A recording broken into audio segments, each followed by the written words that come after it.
মা আজকে কি এনেছো? এই যে বাজারে গেছিলাম, সবজি বাজার করলাম, মাছ বাজার করলাম, আর তোমাদের জন্য একটু কচুরি আনলাম, কারণ আমি তো এখন বাড়িতে করতে পারবো না, ওই জন্য। আর এই যে তরকারি দিয়েছে, কচুরির তরকারিটা বাড়িতে এসে আমরা একটু গরম করলাম। দাও প্লেট দাও, তোমাদের দিয়ে দিই। আর এই যে নলেন গুড়ের রসগোল্লা, তোমার প্রিয়। আর ন্যানা কি খাবি? হ্যাঁ, বিরিয়ানি।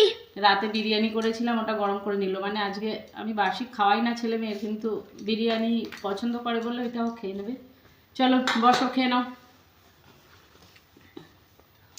ভাইকে একটা প্লেট দিলি না? মা আমাকে এটা কি দিচ্ছ? তুমি যেটা পছন্দ করো সেটাই তো আনলাম বাবাই। কচুরি।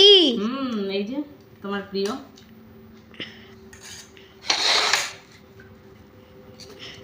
আমাকে আর একটু দাও।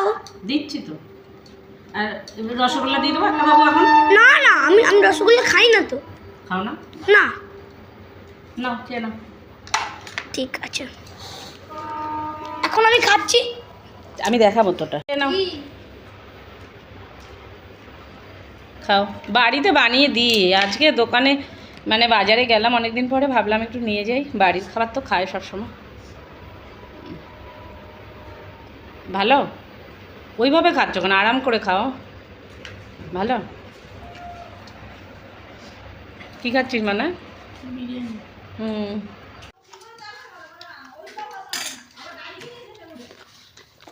হাই।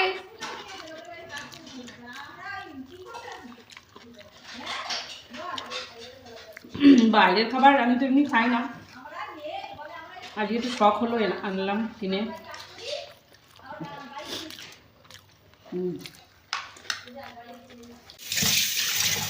বাজার থেকে ওদের জন্য একটু কচুরি তরকারি এনে দিয়েছিলাম, ওরা খেলো।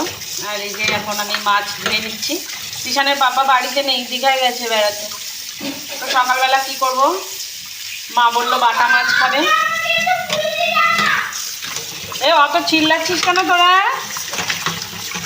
মা বলছিল বাটা মাছ খাবে, তো বাটা মাছ পাইনি। 1 কেজি সাইজের রুই মাছ কেটে নিয়ে এসেছি, আর চিংড়ি মাছ। এই যে রুই মাছটা আমি ধুচ্ছি এখানে, এই যে।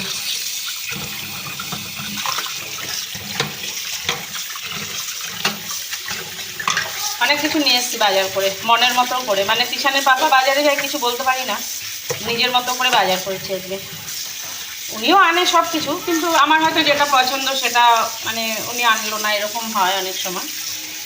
আমি এনেছি আজকে মেথি শাক, বেতো শাক, তারপরে হচ্ছে গাজর, মটরশুঁটি, নতুন আলু, আরও কী কী যেন এনেছি ব্যাগে।